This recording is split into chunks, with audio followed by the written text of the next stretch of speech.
Canada Post and its union are working with newly appointed mediator William Kaplan as they remain far apart on a new contract. The process will continue through the weekend.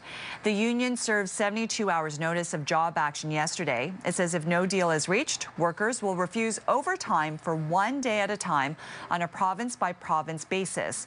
CUPW says it doesn't want to disrupt mail service, but does want to put pressure on Canada Post. The company said today it earned $1 million in profit in the second quarter. Key issues are wage parity for rural carriers, pensions, maternity benefits, and post office closures. Now, with more on the negotiations, we're joined by Jason Beeho, a senior partner lawyer with Levitt LLP. Thank you so much for joining us. My pleasure. It's nice to be here. So let's talk a little bit. Both sides are far apart, and they've been that way for months. Agreed. This has been a process that's dragged on, and it's been conspicuous to the media for a very long time.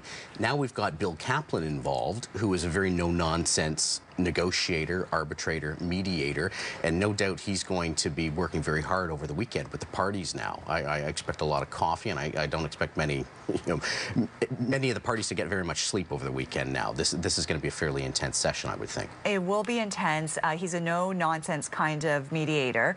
But let's talk about some of the things that they're discussing. We're talking about wages, benefits, and pension. There is a feeling by some that Canada Postal workers are overpaid for the skill level, and also the corporation faces a lot of pressure because of changing habits.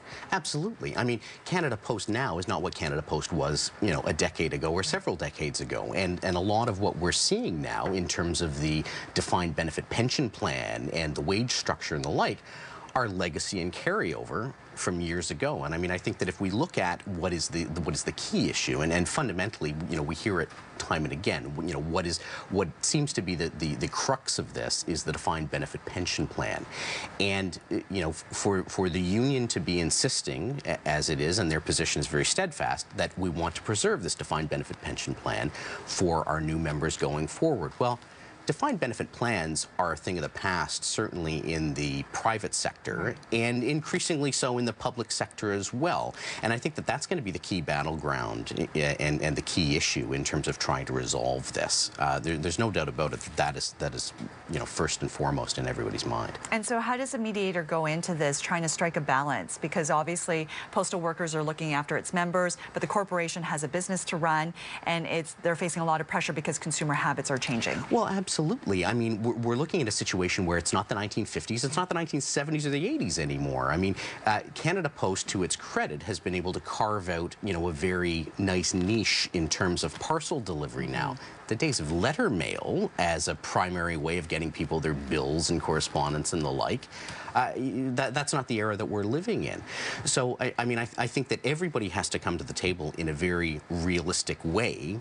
And, I think that the union itself, certainly, they're sophisticated. They can't afford to be naive about any of this. So Bill Kaplan's going to have his job cut out for him. But in terms of the writing being on the wall, in terms of a defined benefit pension plan, I think that the perspective, whether people want to admit it or not, is that industry generally has turned the corner on that, and it's kind of time for Canada Post and its union to catch up. And before we let you go, when a negotiation has been reached, when a contract has been reached, do you think Crown corporations and public sector companies are going to look at this and it could set a precedent whatever contract comes up?